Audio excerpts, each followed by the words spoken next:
Waspada beredar berita hoax di Indonesia. Sebelum saya mempresentasikan hasil materi saya akan memperkenalkan diri terlebih dahulu. Perkenalkan, nama saya Clara Siva Agustina Guru Sagala dengan NIM 80401903 dengan tugas kecakapan antar personil. Peran mahasiswa dalam menghadapi hoax. Apa itu hoax? Hoax menjadi perbincangan hangat di media massa maupun media sosial belakang ini karena dianggap meresahkan publik dengan informasi yang tidak bisa dipastikan kebenarannya.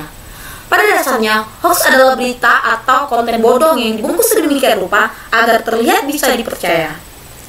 Jenis-jenis hoax. Ada 7 macam jenis hoax. Yang pertama, satire atau parodi.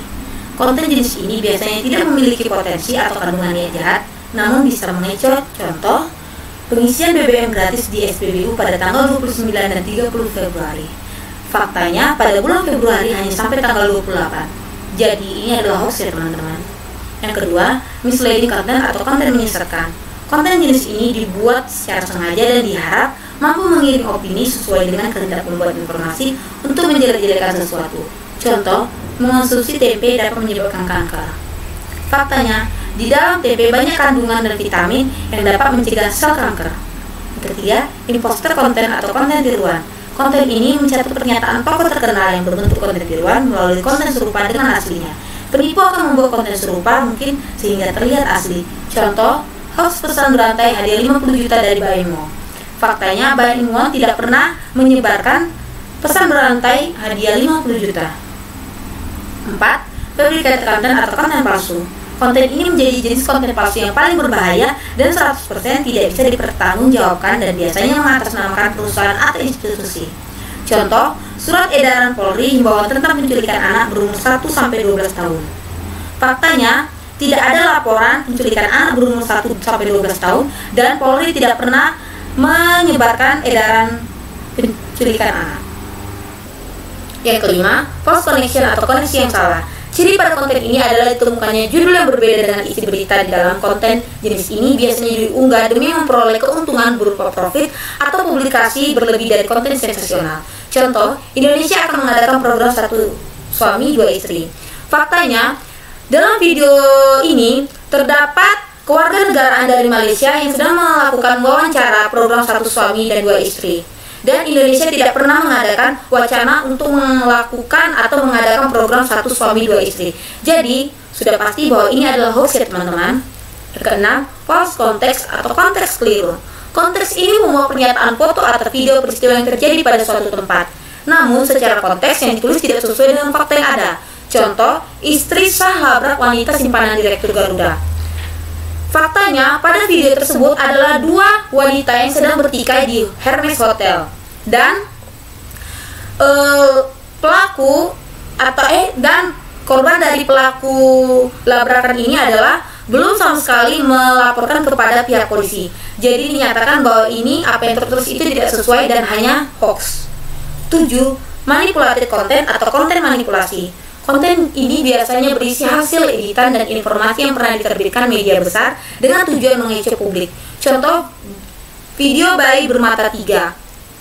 Faktanya, video tersebut dibuat berdasarkan efek atau filter yang digunakan dalam media sosial. Dan biasanya juga banyak orang-orang menggunakan gambar-gambar untuk bisa diedit. Jadi, ini dinyatakan hoax ya teman-teman. Apa aja sih dampak dari timbulnya hoax?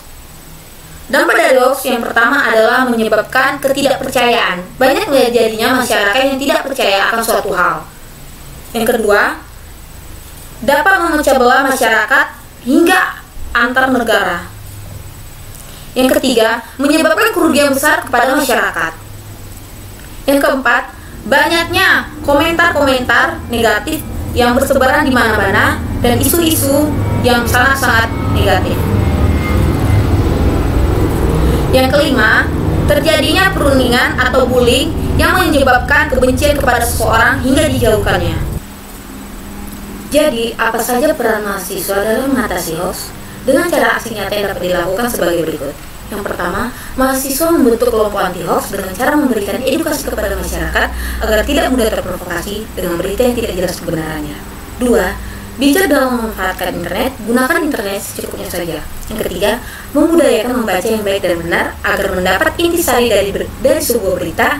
Kita dituntut teliti memahami keseluruhan teks tersebut. Yang keempat, jangan menyebarluaskan konten hoax. Jangan mudah tergoda untuk membagikan tautan. Yang kelima, jangan mudah terprovokasi dengan judul berita.